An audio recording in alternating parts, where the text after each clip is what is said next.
कड़ापथर खଣି कार्यरत श्रमिकों सन्देहजनक मृत्यु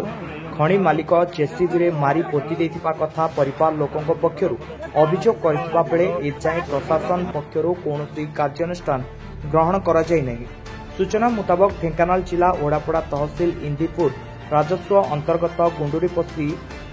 2 नंबर अंचल मालमाल बेआईन लघु खनिज उत्तोलन होई दैनिक हजार हजार ट्रिप्र लघु खनिज हड़प हेउथिबा बेले सुरक्षा निरापत्ता नथिबारु अनेक निरीह श्रमिक मानकर अकाल जीवन चली जाउछि। तबे मिलिथिबा सूचना अनुसार ढेंकानाल जिला ओडापड़ा ब्लॉक बेसालिया ग्रामर 48 वर्ष वयस्क अक्षय नायक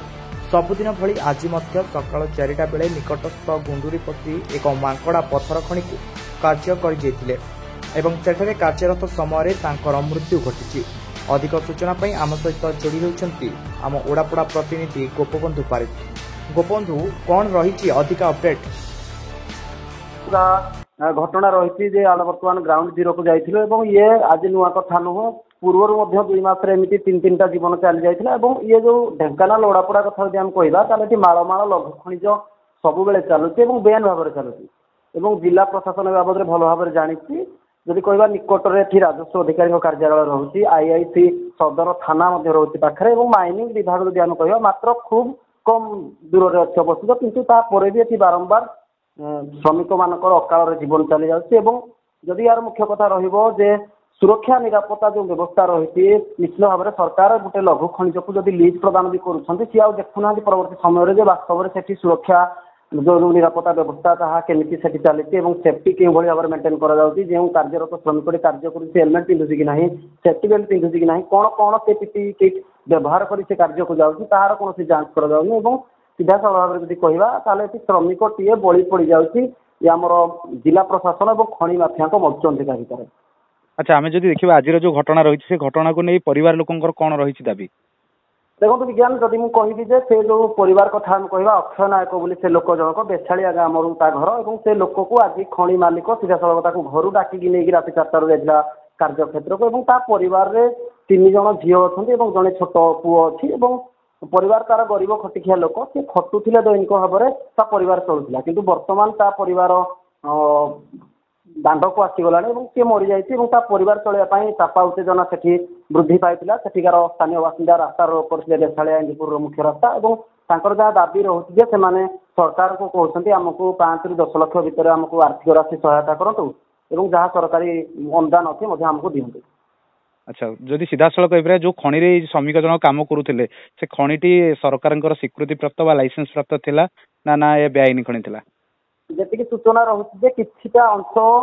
सरकारी अनुमोदन प्राप्त थिला। जदि हम कहबा जेतेबेले सरकार लघु खनिज को देउछंती जे वार्षिक 1000 सीएम रो लघु खनिज उत्तोलन करिया पई आमे से जगह पर जाइथिलु एवं विजुअल मध्ये आमे रखिछु आपनकु देखैबु जे सेठी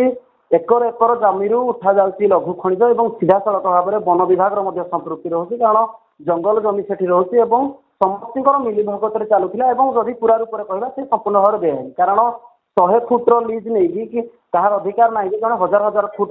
स्कीम नहीं पार माकड़ा पत्थर और गभीर आमर ताले ताले गभीर होती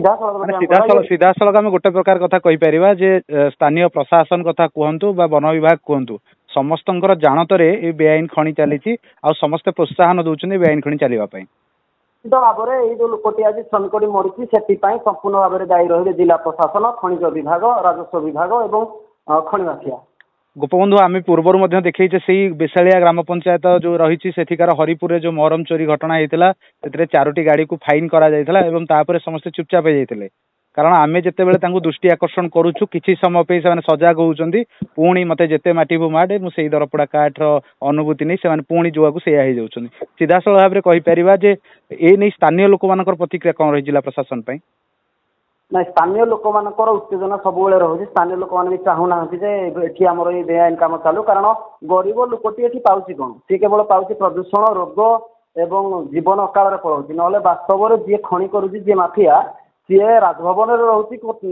ଦି ମହଲା ଘର ବାଡି ସେ ଜିଲ୍ଲାର ଢେଙ୍କାନାଳରେ ରହୁଛି, କିନ୍ତୁ ଏଠି ଗରିବ ଲୋକଟିଏ ସିଧାସଳଖ ଭାବରେ ଅସୁବିଧାର ସମ୍ମୁଖୀନ ହେଉଛି ଏବଂ ସ୍ଥାନୀୟ ବାସିନ୍ଦା ମାନଙ୍କର ଯାହା କଥା ଯାହା ପ୍ରତିକ୍ରିୟା ସେମାନେ ଦେଇଛନ୍ତି ସେମାନେ ମଧ୍ୟ ଚାହୁଁଛନ୍ତି ଯେ ଏଇ ଯୋଉ ଲଘୁ ଖଣିଜ ଏଠି ବେଆଇନ ଭାବରେ ଚାଲିଛି ତାକୁ ସମ୍ପୂର୍ଣ୍ଣ ରୂପରେ ସରକାର ବନ୍ଦ କରନ୍ତୁ। ନାଇଁ ଆମେ ତ ଭିଜୁଆଲରେ ଯାହା ଦେଖିପାରୁଛୁ ଯେ ଘଟଣାସ୍ଥଳରେ ପୋଲିସ ପହଞ୍ଚି ସାରିଛି, ଆଉ ସ୍ଥାନୀୟ ଅଧିକାରୀ କିଏ ପହଞ୍ଚିଛନ୍ତି, କିଛି ପ୍ରତିକ୍ରିୟା ମିଳିଛି କି ତାଙ୍କ ପାଖରୁ? କୌଣସି ରାଜସ୍ୱ ଅଧିକାରୀ ପହଞ୍ଚି ନାହାନ୍ତି ଏବଂ ସଦର ଥାନା ଆଇଆଇସି ସେଠି ପହଞ୍ଚିଛନ୍ତି ଏବଂ ଯାହା ଆମେ ଘଟଣାସ୍ଥଳରେ ଥିଲୁ ଯେ ଘଟଣାକୁ ସେମାନେ ଚାପି ଦେବା ପାଇଁ ବସୁଛନ୍ତି, ଏପର୍ଯ୍ୟନ୍ତ ମଧ୍ୟ କୌଣସି ଏତେଲା ସେମାନେ ରଖିନାହାନ୍ତି କିମ୍ବା କାହାକୁ ଏପର୍ଯ୍ୟନ୍ତ ଗିରଫ କରିନାହାନ୍ତି ଏବଂ ଯାହା ଆମେ ଘଟଣାସ୍ଥଳରେ ଯାଇ ଦେଖିଲୁ ଯେ ସେ ଆପୋଷ ବୁଝାମଣା ମଧ୍ୟରେ ଯେମିତି ଘଟଣାଟାକୁ ଚାପି ଦିଆଯିବ ତାର ସେଥିପାଇଁ ସେମାନେ ପ୍ରୟାସ କରୁଛନ୍ତି। ସିଧାସଳଖ ଭାବରେ କୌଣସି ରାଜସ୍ୱ ଅଧିକାରୀ ବା କୌଣସି ସରକାରୀ ଅଧିକାରୀ ସେ ଘଟଣାସ୍ଥଳରେ ପହଞ୍ଚି ନାହାନ୍ତି। କେବଳ ପୁଲିସ ପ୍ରଶାସନ ଅଛି ଏବଂ ପୁଲିସ ପ୍ରଶାସନ ସେଠି ସ୍ଥାଣୁ ଭାବରେ ଠିଆ ହେଇକି ମୁକସାକ୍ଷୀ ପାଲଟିଛି ଏବଂ ତାର କାର୍ଯ୍ୟ ଯାହା ରହିବା କଥା ସେ କାର୍ଯ୍ୟ କରୁନି, କୌଣସି ଏତେଲା ମଧ୍ୟ ଏପର୍ଯ୍ୟନ୍ତ ହେଇନି କିମ୍ବା କାହାକୁ ଗିରଫ କରାଯାଉନି। ଯାହା ବଡ ପ୍ରଶ୍ନ ଯେ ପୁଲିସ ସେଠି ଘଟଣାସ୍ଥଳରେ ଅଛି କିନ୍ତୁ ଏପର୍ଯ୍ୟନ୍ତ କାହିଁ ଗିରଫ କରିନି। ତ ସିଧାସଳଖ ଭାବେ ପ୍ରଶ୍ନ ଉଠୁଛି ଯେ ଏଠି ଖଣି ମାଫିଆଙ୍କର ଯୋଉ ମଧୁଚନ୍ଦ୍ରିକା ଏଠି ସ୍ପଷ୍ଟ ଭାବରେ ବାରି ହଉଛି ଯେ କୋଉଠି ନା କୋଉଠି ଜିଲ୍ଲା ପ୍ରଶାସନ ଏବଂ ପୁଲିସ ପ୍ରଶାସନ କେତେ ମାତ୍ରାରେ ଭୟ କରୁଛନ୍ତି ସେ ଖଣି ମାଫିଆଙ୍କୁ। ନିଶ୍ଚିତ ଭାବରେ ବିଜ୍ଞାନ, କାରଣ ସାଧାରଣ ଲୋକଟିଏ କେବେ ବି ସ୍ୱର ଉତ୍ତୋଳନ କରିବନି, କାରଣ ସେମାନେ ମୁଷ୍ଟିମେୟ ଲୋକ ରହୁଛନ୍ତି, ତାଙ୍କ ପାଖରେ ଅର୍ଥ ବଳ ଏବଂ ରାଜନୈତିକ ବଳ ପ୍ରଶାସନ ବଳ ସବୁ ପ୍ରକାର ବଳ ଅଛି, ଯେ କେହି ବି ଗରିବ ଲୋକଟିଏ କେବେ ଚେଷ୍ଟା କରିବନି ଯେ ସେମାନଙ୍କ ସହ ଲାଗି ହେବା ପାଇଁ। ତେଣୁକରି କଥା ଚାପି ହେଇଯାଉଛି, ଯଦି ମୋଟାମୋଟି ଭାବରେ କହିବା ତାହେଲେ ନିରୀହ ଲୋକଟିଏ ମାଫିଆଙ୍କ ପାଇଁ ଏଠି ବଳି ପଡ଼ିଯାଉଛି। ଆଚ୍ଛା, ତେବେ ଆମେ ଏଇଟା କହିପାରିବା ଯେ ଚାପରେ ଚେପା ହଉଛି ଏଠି ସାଧାରଣ ଜନତା। ନିଶ୍ଚିତ ଭାବରେ ଏଠି ପ୍ରଶାସନ ଏବଂ ଖଣି ମାଫିଆଙ୍କର ମଧୁଚନ୍ଦ୍ରିକା ପାଇଁ ଜନସାଧାରଣଟିଏ ଆଜି ଅକାଳରେ ମୃତ୍ୟୁବରଣ କରୁଛି ଏବଂ ବଳି ପଡ଼ିଯାଉଛି। ଆଚ୍ଛା, ବହୁତ ବହୁତ ଧନ୍ୟବାଦ ଗୋପବନ୍ଧୁ। ଯଦି ଅଧିକ କିଛି ତଥ୍ୟ ରହିଲା ମୁଁ ଆପଣଙ୍କ ସହିତ ଯୋଗାଯୋଗରେ ଅଛି, ଆପଣ ଆମକୁ ତଥ୍ୟ ଦିଅନ୍ତୁ। ଆମେ ଚେଷ୍ଟା କରିବା ସାଧାରଣ ଲୋକର ସ୍ୱର ପାଲଟି ତାଙ୍କୁ ନ୍ୟାୟ ପ୍ରଦାନ କରିବା ପାଇଁ। ବହୁତ ବହୁତ ଧନ୍ୟବାଦ ଗୋପବନ୍ଧୁ।